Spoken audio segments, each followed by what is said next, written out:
저에게는 새 아이가 있습니다. 네. 항상 염려하죠. 우리 가을이는 키는 작은데 머리가 커서 걱정이고요. 여름이는 얼마 전까지 말을 못해서 걱정했습니다. 봄이는 너무 사람을 좋아해서 혹시 천덕꾸러기로 자라지 않을까, 그런 취급을 받지 않을까 염려합니다. 때때로는 제가 목사이기 때문에 아이들에게 좋은 환경을 주지 못할까, 그리고 혹시라도 교회에서 제가 아이들을 더 차별할까 봐 걱정하기도 합니다. 여러분, 우리는 왜 이런 염려를 할까요? 제가 이렇게 하는 염려가 여러분 저의 삶을 변화시킬 수 있습니까? 오늘 하루에 어떤 나의 삶을 더 평화롭게 하고 즐겁게 할 수 있습니까? 전혀 그렇지 않습니다. 우리가 하는 이런 염려들은 사실 무익합니다. 그럼에도 불구하고 우리는 왜 이렇게 염려하면서 살아갈 수 있을까요? 생명을 전해 복음을 전했던 수많은 사람들 성경에도 기록되어져 있고, 그리고 믿음의 선배들이 성경에 많이 기록되어져 있습니다. 그들 중에 과연 염려가 없이 평생을 살아갔던 사람이 있겠습니까? 그런데 재미있는 것은 1세기 문헌을 살펴보면요, 1세기 기독교인들은 스스로의 이름 앞에 하나의 별명을 붙였는데 그것이 티테디오스라는 단어였습니다. 우리로 따지면 티테디오스 두영 이렇게 붙인 거죠. 이게 무슨 뜻이냐면 염려에서 해방된 사람이라는 뜻입니다. 우리가 생각해 봤을 때 더 염려해야 되고 더 자신의 삶을 걱정해야 되는 사람들이 자신의 별명으로 염려에서 해방된 사람이라고 붙였다라는 거예요.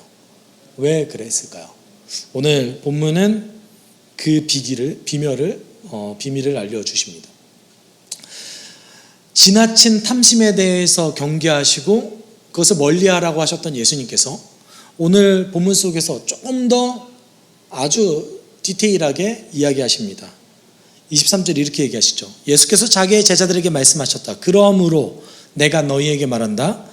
목숨을 부지하려고 무엇을 먹을까 하고 걱정하지 말고 몸을 보호하려고 무엇을 입을까 하고 걱정하지 말아라. 적어도 21세기 대한민국은 목숨을 부지하기 위해서, 내 몸을 보호하기 위해서 무엇을 입을까 그리고 무엇을 먹을까 걱정해야 되는 사회는 아닙니다. 그렇다면 예수 그리스도의 무엇을 먹을까 무엇을 입을까 걱정하지 말아라, 염려하지 말아라 라고 하신 말씀을 우리는 어떻게 해석할 수 있겠습니까? 적어도 어떤 직업을 가질 것인가, 어떻게 돈을 벌 것인가, 어떻게 생계를 유지할 것인가, 이것이 아마도 무엇을 먹을까에 관련된 것 같습니다. 그리고 어떤 생활을 유지할 것인가, 나는 어떤 삶을 살아갈 것인가, 얼마만큼 누리면 살아갈 것인가, 이거에 대한 고민이 무엇을 입을까에 대한 고민이 아닐까 생각이 됩니다. 예수님은 이런 거에 대해서 걱정하지 말라고 하세요. 어떻게 걱정하지 않을 수 있죠? 여러분, 취업을 위해서 걱정하지 않을 수 있습니까? 심지어 목사인 저도 매우 걱정하는 삶을 살았습니다. 저희도 이력서를 넣거든요. 저희도 이력서를 넣어요. 그리고 선택을 받습니다. 네. 그게 아니면 이제 이력서 넣기 싫으면 개척해야죠. 그중 한 케이스가 이제 전거죠. 근데 거기까지 가는 그 과정 자체가 여러분 개척해서 모든 게 다 좋으면 목회자들이 다 개척하지 않겠습니까? 저희도 걱정해요. 미래에 내가 목회를 과연 할 수 있을 것인가, 필드가 있을 것인가. 네. 세상이 이런 거에 대해서 걱정하지 않는 사람이 어디 있겠습니까? 그런데 예수께서는 오늘 이것에 대해서 걱정하지 말라고 하셨습니다. 그 이유를 23절을 얘기하셨어요. 목숨은 음식보다 더 소중하고 몸은 옷보다 더 소중하다. 당연한 거 아닙니까? 당연한 거잖아요. 여러분, 헬라어 성경을 살펴봤을 때 한글 성경에 생략된 단어가 하나 있어요. 왜냐하면이 생략됐어요. 왜 이렇게 왜냐하면을 자주 생략하는지 모르겠어요.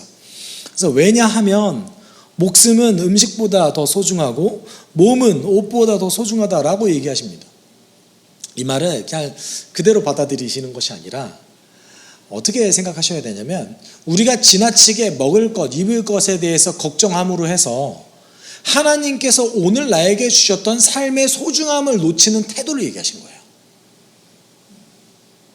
그러니까 하나님께서 우리에게 우리가 지금 엄청나게 추구하려고 하는 것보다, 우리가 몰두하려고 하는 것보다 더 소중한 것을 이미 주셨어요. 우리 삶의 소중함을 이미 주셨어요. 그럼에도 불구하고 내 삶이 소중하지 않다. 왜냐하면 나는 잘 못 먹고 잘 못 누리기 때문이다. 우리로 따지면 나는 돈을 잘 못 벌기 때문에 내 삶이 그렇게 가치 있지 않고 소중하지 않다라고 여기는 태도를 경계하신 겁니다. 그렇게 몰두하면서 걱정하지 말라는 거예요. 여러분, 주님이 가르쳐 주신 기도에 하나님과 우리의 밀접한 관계에 대해서 얘기하셨는데 이렇게 얘기하셨죠. 오늘 우리에게 일용할 양식을 주시옵고. 하나님과 우리의 관계가 어떤 겁니까? 마치 어미새와 새끼새와 같은 관계인 거죠. 쉴 새 없이 새끼새를 위해서 먹이를 잡아다가 나르지 않습니까? 그와 같이 하나님과 우리의 관계는 오늘 일용할 양식을 우리에게 주시는 분이시라는 것이죠. 네. 우리는 그 관계를 잃어버리고 우리가 계속해서 뭔가에 더 몰두합니다. 더 가지기 위해서. 그리고 내가 이미 아직 가지지 않는 것에 대해서 더 걱정하고 몰두해요. 근데 내가 걱정한다고 해서 여러분 가질 수 있습니까?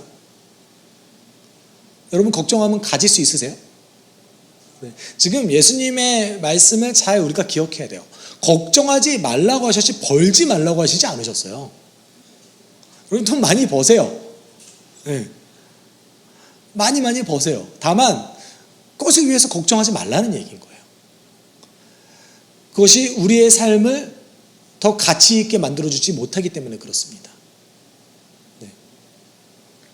그러면서 이제 우리는 왜 도대체 계속해서 우리의 삶을 더 가치 있게 여겨야 되는가에 대해서 계속해서 예수님이 이제는 예를 들어서 설명하십니다.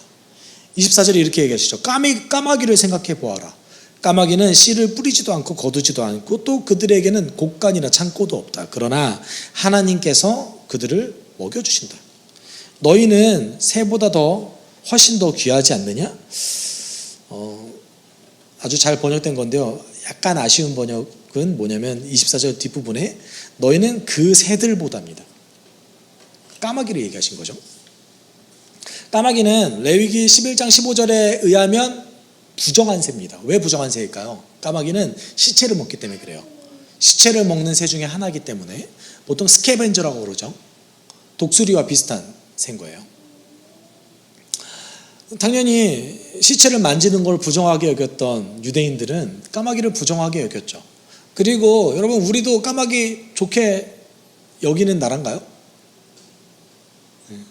대부분의 나라에서 까마귀를 좋게 여기는 나라가 많지 않아요. 고대 근동 아시아에서도 까마귀는 불길함의 상징이었습니다. 아마도 검어해서 그런 건지 모르겠어요. 나도 검한데. 근데 오늘 예수님께서 왜 굳이 까마귀를 예로 드셨냐면 이렇게 너희들이 싫어하고 혐오하는 새조차 하나님께서 입히시고 먹이시는데 너희는 더 가치 있지 않냐? 너희는 하나님께서 책임져 주실 것이다. 그래서 25절 이렇게 얘기하시죠. 너희 가운데 누가 걱정한다고 해서 제 수명을 한순간인들 늘릴 수 있느냐? 다른 말로 얘기하면 너희가 걱정한다고 해서 너희가 원하는 것을 얻을 수 있느냐? 여기에서 우리가 구별해야 돼요. 어떤 걸 구별해야 돼요? 걱정과 지혜는 다른 얘기입니다. 네. 우리가 미래를 준비해서 예측해서 내가 노력하는 것은 지혜로운 일이에요. 그렇죠? 내가 직업을 갖기 위해서 어떤 자격증을 따고 그리고 공부하는 것 지혜로운 거죠. 내가 몸을 더 건강하게 보호하기 위해서 운동하는 것 지혜로운 일이죠. 근데 거기에 지나치게 몰두해서 내가 이 정도 수준이 되지 않으면 나는 가치가 없어 라고 생각하는 그런 종류의 걱정을 얘기하신 거예요. 그렇게 걱정한다고 해서 우리가 원하는 그 소중한 것을 얻을 수 있습니까? 아니 오히려 더 못 얻을 거예요. 네. 그걸 얻을 수 있는 사람은 지혜로운 사람들이에요. 어떤 지혜로운 사람입니까? 오늘 하루를 인정해서 내가 할 수 있는 걸 하는 사람이 그걸 얻을 수 있는 거예요. 얻을 수 없죠. 그래서 예수님께서 26절에 이렇게 얘기하죠. 너희가 지극히 작은 일도 못하면서 어찌하여 다른 일을 걱정하느냐. 여기서 얘기하는 지극히 작은 일, 여러분 뭘 얘기할까요? 두 가지 가능성이 있어요. 앞서 예수님께서 말씀하셨던 생명을 연장하는 일, 이거를 지극히 작은 일로 이제 수식했느냐고 볼 수 있고요. 저는 두 번째를 생각하는데, 지금의 삶을 가치 있게 여기는 것이 지극히 작은 일이라고 얘기하셨을 수도 있습니다. 왜냐하면 생명을 연장하는 일을 우리가 못하잖아요. 그런데 내가 지금 가지고 있는 나의 삶에 대한 가치를 아주 가치 있게 여기는 것은 우리가 할 수 있어요. 그리고 예수님께서 보셨을 때 이건 지극히 작은 일이고 당연한 일이라는 거예요. 근데 이것도 못하면서 어떻게 하나님께서만 주실 수 있는 그 일에 대해서 너희가 걱정하고 염려하느냐, 이런 거예요. 앞서 제가 제 아이들 때문에 걱정한다고 말씀드렸죠. 제가 걱정한다고 가을이가 키가 커질까요? 아니면 머리가 작아질까요? 또는 봄이가 자신의 그 성격이 변할까요? 그렇게 되지 않죠. 하나님이 도와주셔야 하실 수 있는 일들이 정말 많이 있습니다. 우리가 걱정하는 것 중에. 그것을 우리가 할 수 없습니다. 그건 큰 거죠. 하나님만 하실 수 있는 거예요. 우리가 할 수 있는 작은 일이 무엇입니까? 여러분, 작다고 느낄 수도 있고 이거 어려운 일인데요 라고 느낄 수도 있지만, 적어도 예수님께서 그것을 작은 일이라고 얘기하셨어요. 그게 뭐죠? 나의 삶을 가치 있게 여기는 거죠. 하나님과 나의 관계 속에 형성된 나의 삶, 그거를 가치 있게 여기는 거예요. 그리고 이제 앞서 까마귀는 먹을 것에 대해서 얘기하셨지만, 이제 이 피는 거에서도 얘기하세요. 백합꽃이 어떻게 자라는지를 생각해 보아라. 수고도 아니하고 기쌈도 하지 않는다. 그러나 내가 너희에게 말한다. 자기의 온관 영화로 차려입은 솔로몬도 이 꽃 하나만큼 차려입지 못하였다. 믿음이 적은 사람들아, 오늘 들에 있다가 내일 아궁이에 들어갈 풀도 하나님께서 그와 같이 입히시거든. 하물며 너희야 더 잘 입히시지 않으시겠느냐? 우리 27절, 28절을 통해서 시사하는 바가 두 가지가 있어요. 첫 번째는 하나님이 만드신, 창조하신 피조물은 인간이 아무리 노력해서 막 영화롭게 꾸미고 좋게 꾸미고 했던 그것보다 훨씬 더 가치 있어요.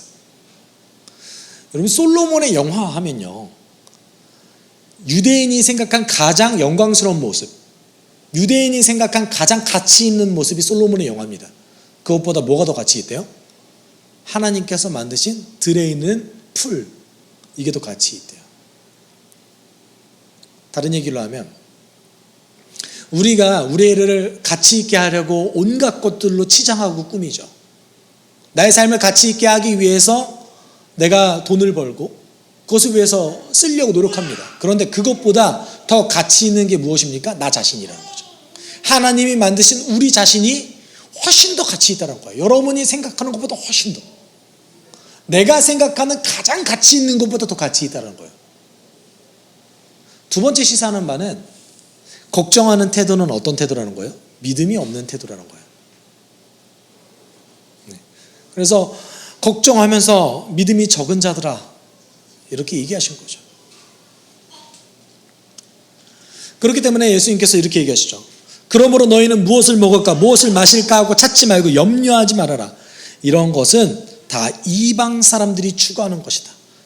너희 아버지께서는 이런 것이 너희에게 필요하다는 것을 아신다. 여러분, 그 앞서 얘기했던 우리의 삶을 더 가치 있게 하기 위해서 세상의 것을 구하는 것, 돈을 더 벌기 위해서 치열하게 노력하고 걱정하는 것, 이것이 누가 하는 태도래요?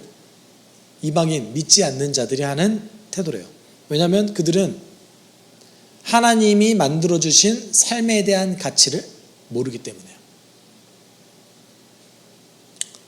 여러분, 우리가 가진 거로 우리의 가치를 평가하려고 하는 성향이 있지 않습니까? 하나님께서 그래서 이렇게 얘기하셨죠. 사람은 뭐로 평가한다고요? 사람을 평가할 때 외모로 평가한다고 얘기하시죠. 하나님은 무엇으로 평가하십니까? 나는 속사람을 본다고 얘기하셨어요. 너희가 가진 거 나에게 아무 쓸모 없어. 나는 너희의 중심을 보느니라. 그렇게 얘기하신 이유가 무엇이겠습니까? 하나님이 이미 소중하게 만들어 놓으셨기 때문에 우리의 마음을 얼마나 지키는가, 우리 스스로에 대해서 얼마나 자족하고 소중함을 여기는가, 우리의 가치를 인정하는가, 이것이 하나님께서 보시는 중심이라는 거예요. 그래서 염려하지 말라고 하시는 거죠. 그러면 염려하지 말고 도대체 뭘 해야 됩니까? 이걸 하라는 거예요. 함께 읽을까요? 같이 읽겠습니다. 시작. 그러므로 너희는 그의 나라를 구하여라. 그리하면 이런 것들을 너희에게 더하여 주실 것이다. 두려워하지 말아라. 적은 무리여. 너희 아버지께서 그의 나라를 너희에게 주시기를 기뻐하신다. 아멘. 여러분, 그의 나라를 구하는 것이 무엇입니까? 우리는 이렇게 착각할 수 있어요. 그의 나라를 구하는 거 하나님의 명령에 순종하는 겁니다. 하나님 나라를 위해서 무언가를 열심히 하는 겁니다. 이렇게 생각할 수 있어요. 그런데 여러분, 32절에 보시면 그의 나라를 누가 주시는 거예요? 하나님이 주시는 거예요. 그의 나라는 하나님이 기뻐함으로 주시는 어떤 거예요. 예수님이 이것에 대해서 자세하게 설명하시지 않으셨지만 다른 구절에 보면 그의 나라는 우리 마음속에 있다라고 말씀하시죠. 여러분, 그의 나라 무엇입니까? 믿음이죠.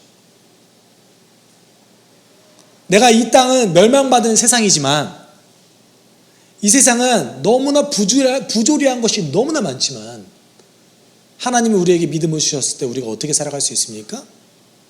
아니, 하나님의 말씀의 가치를 인정하고 내가 마치 하나님 나라를 사는 것과 같이 살아갈 수 있다는 거예요. 여러분, 그런 거예요. 그러면 우리가 그의 나라를 구하고 그의 나라를 찾는 것이 어떤 행위를 뜻하는 겁니까? 하나님이 나에게 온전한 믿음을 주시기를 찾고 구하는 태도인 거죠. 그리고 그랬을 때 뭐라고 얘기하세요? 필요한 것, 이런 것이래요. 이런 것. 먹을 것, 입을 것 주신다는 거예요. 여러분, 우리 솔직히 인정하셔야 돼요. 어떤 걸 인정하셔야 되냐면 적어도 저에게 있어서는 제가 하나님의 백성으로 예수 그리스도의 제자로 살아가게끔 하는 필요한 모든 것들을 하나님 이미 저에게 주셨어요.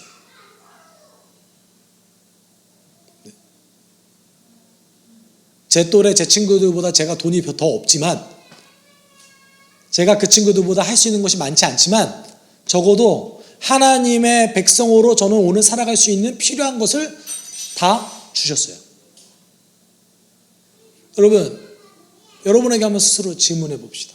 여러분, 그리스도인으로서 살아가기 위한 필요한 것을 하나님 안 주셨습니까? 만약에 안 주셨다고 여기신다면 그걸 구하세요. 하나님 주실 거예요.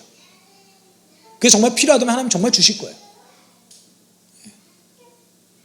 제가 돈이 없어서 하나님 제자로 너무 살아가기 힘듭니다. 구하세요. 하나님께서 정말 그것이 필요하다고 여기신다면 주실 거예요. 그리고 이제 마지막으로 이렇게 권면하시죠. 너희 소유를 팔아서 자선을 베풀어라. 너희는 자기를 위하여 낡아지지 않는 주머니를 만들고 하늘에다가 없어지지 않는 재물을 쌓아두어라.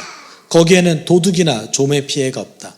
너희 재물이 있는 곳에 너희의 마음도 있을 것이다. 여러분, 33절, 34절의 중요 포인트가 뭐라고 생각하세요? 소유를 파는 걸까요? 자선을 베푸는 걸까요? 어떤 거 같으세요? 자선을 하는 게 중심일까요? 우리가 가지고 있는 소유를 팔아서 더 가치 있는 일을 하라는 거예요. 이게 중심 포인트예요. 그리고 그런 사람들이 어떤 사람들이란 거예요? 그의 나라를 받은 자들인 거죠. 그럼 가치 있는 게 뭡니까? 고민해 봐야죠. 정말 고민해 봐야죠. 우리를 지금 이 순간에 더 가치 있게 하는 것이 무엇인가? 그것을 위해서 우리가 항상 고민하고 걱정하는 것을 쓰라는 거예요. 우리가 돈을 위해서 걱정하고 내 삶을 어떻게 윤택할까 하고 걱정하지 않습니까? 내가 걱정하는 것을 뭐를 위해서라는 거예요? 더 가치 있는 것을 위해서 쓰라는 거예요. 자선이 중요 포인트가 아닙니다. 자선을 하면 좋죠. 하나님의 이름으로 자선을 하는 것이 정말 복되기 때문에 예수님께서 예를 드셨을 겁니다. 그렇지만 더 중요한 일은 뭡니까? 34절 얘기하셨죠. 너희 재물이 있는 곳에 너희의 마음도 있을 것이다. 이것이 중심 포인트인 거예요. 근데 저는 좀 고민을 해봤어요. 어떤 고민을 했냐면, 저는 그동안 목회자로 살아가면서 온전하게 살아가지 못한 저에 대해서 지나치게 염려하고 자책할 때가 많았거든요. 그러면서 또 어떻게 이제 생각하냐면, 아무것도 염려하지 말고 잘 구하고 그랬는데, 염려하지 말라고 하셨는데, 염려하는 저를 또 자책하는 거예요. 하나님 명령을 못 지키는 거잖아요. 그러면서 어떻게 생각했냐면, 기도하지 않은 목사의 결론에 대해서 염려하고, 전도하지 않으면서 전도하지 않는 목회자의 결론에 대해서 염려하고, 사랑하지 않으면서 사랑하지 않는 목회자의 결론에 대해서 염려하고, 아이를 진심으로 섬기지 않으면서 아이들이 잘못될까봐 아이들의 미래를 걱정하고, 내가 하나님께 아이들을 온전히 맡기지 않으면서 나중에 하나님을 혹시라도 아이들이 믿지 않을까봐, 예수를 믿지 않을까봐 염려합니다. 재밌죠? 우리의 삶이 이렇지 않습니까? 근데 여기서 제가 묵상을 하면서 놓쳤던 것이 있어요. 주기도문의 가장 마지막 간구가 무엇인지 아십니까? 다만 악에서 구하소서. 우리가 생각할 때 염려하는 나에 대해서 고민할 때 우리의 의식 구조 속에서 빠진 존재가 하나 있어요. 뭐예요? 원수가 빠졌어요. 여러분, 우리의 삶은요, 의식, 무의식을 넘어서서 우리의 실존을 다 넘나드는 광범위한 영적 전투가 날마다 벌어지고 있습니다. 여러분의 삶은 날마다 영적 전투의 현장이에요. 그런데 그 영적 전투의 현장을 우리가 살아가고 있는데, 우리의 의식 가운데 항상 뭐가 빠져 있어요? 사단의 존재가 빠져 있어요. 왜 그럴까요? 사단이 우리를 지금 이 순간도 속이고 있는 거죠. 뭐라고 속입니까? 야, 염려하는 너가 잘못한 거야. 너가 부족해서 하나님을 의지하지 못했고, 너가 부족해서 그렇게 살아가는 거야. 뭐가 쏙 빠져 있어요? 나를 염려하게 계속 유혹하는 원수의 존재가 빠져 있습니다. 이게 사단의 전략인 거죠. 그럴수록 우리는 더 영적 전투의 현장을 인식하지 못하니까요. 여러분, 우리의 삶이 영적 전투의 현장인데 그 전투의 대상이 빠져 있어요. 우리 항상 우리 스스로만 자책합니다. 나 왜 이렇게 살지? 만약에 여러분, 우리 삶의 영적 전투의 현장이라는 것을 알고 내가 염려하는 그 이유 중에 하나가 사단의 유혹이 있다는 것을 안다면 여러분 스스로만 자책할 겁니까? 아니요. 도움을 구할 거예요. 우리는 알거든요. 우리 스스로 사단을 물리칠 수 없다는 걸. 아마 도움을 구할 겁니다. 하나님, 제가 염려하지 않게. 사단의 유혹을 물리칠 수 있게 저를 도와주십시오. 여러분, 초대교회의 사도들이 왜 그렇게 지나치게 영적 전투를 강조하고 사단의 유혹에 대해서 강조하고 마음을 지키라고 했는지 우리는 이해할 필요성이 있습니다. 베드로전서 5장 8절을 이렇게 얘기하고 있습니다. 정신을 차리고 깨어 있으십시오. 여러분의 원수 악마가 우는 사자같이 삼킬 자를 찾아 두루 다닙니다. 여러분, 인식하고 계십니까? 사단은 지금도 여러분을 속이고 염려함으로 이끕니다. 예수님의 입장에서 봤을 때는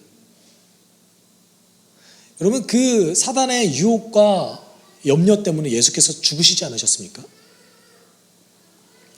사단이 주는 그 유혹에 빠져넘어가는 그 인간 때문에 예수께서 죽으시지 않으셨습니까? 그리고 예수께서 그 대가를 대신 치름으로 해서 어떤 일이 벌어졌습니까? 예수께서 이미 승리하셨죠. 이미 승리하셨어요. 여러분, 때때로 보면 그리스도인들 이중인격자 같지 않아요? 어제까지만 해도 엄청나게 염려하면서 걱정했으면서 오늘 마치 아무 일도 없는 것처럼 예수님께 나아가서 은혜를 구해요. 너무 다른 거 아닙니까?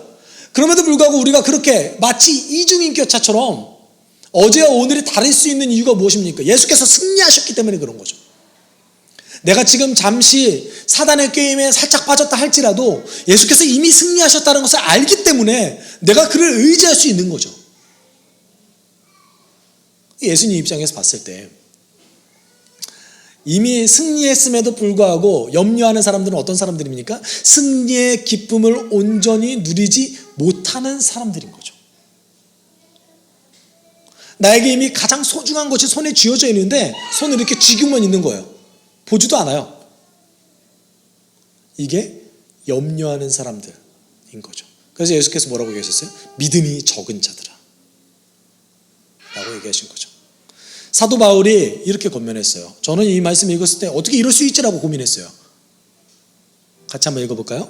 아무것도 염려하지 말고 모든 일을 오직 기도와 간구로 여러분이 바라는 것을 감사하는 마음으로 하나님께 아뢰십시오. 그리하면 하나님 사람의 헤아림을 뛰어넘는 하나님의 평화가 여러분의 마음과 생각을 그리스도 예수 안에서 지켜주실 겁니다.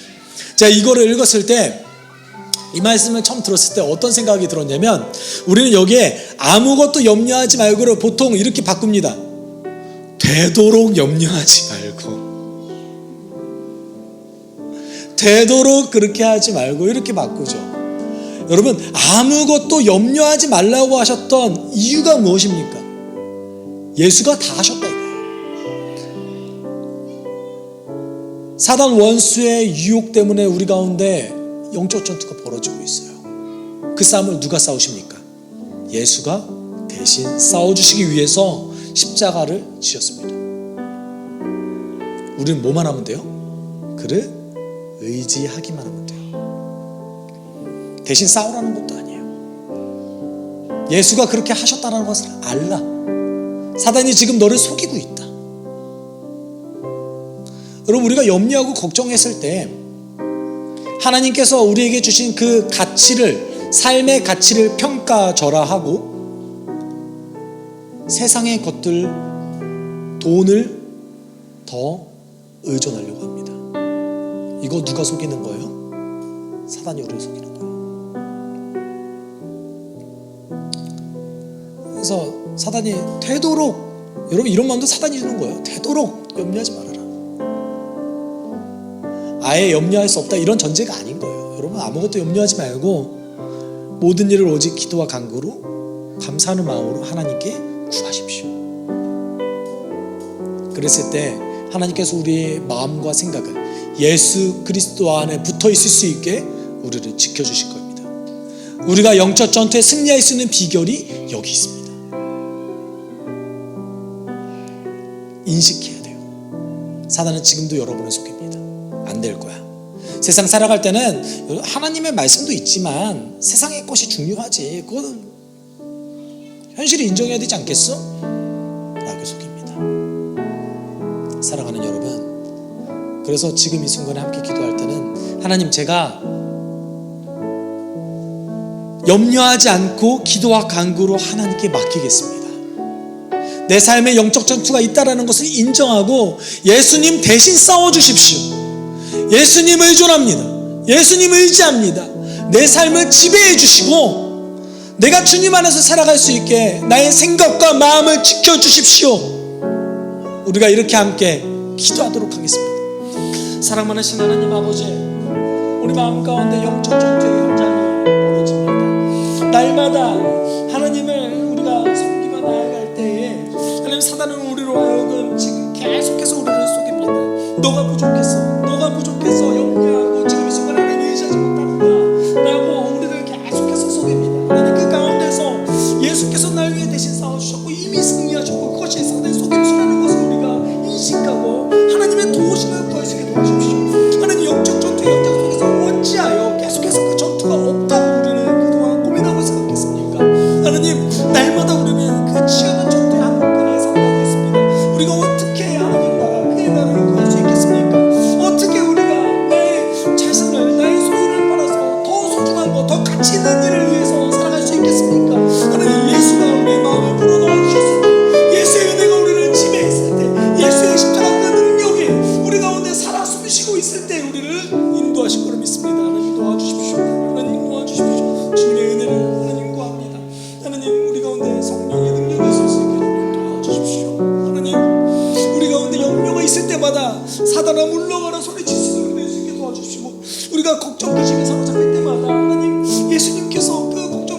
하나님 그 우리의 연약함을 위해서 오셨다라는 것을 하나님 기억할 수 있게 주님 도와주십시오. 주님 인도해 주십시오.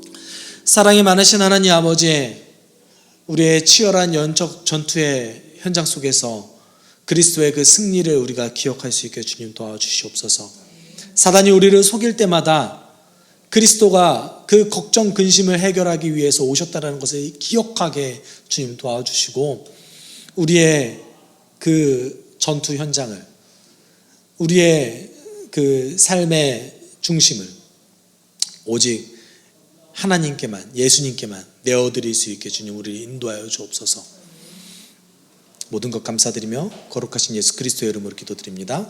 주 예수 그리스도의 은혜와 하나님의 사랑과 성령의 교통하심이 오늘도 우리의 가치를 인정하며 예수 그리스도 안에서 살아가길 소망하는 숲속교회 성도들 위해 함께 있을지어다. 아멘.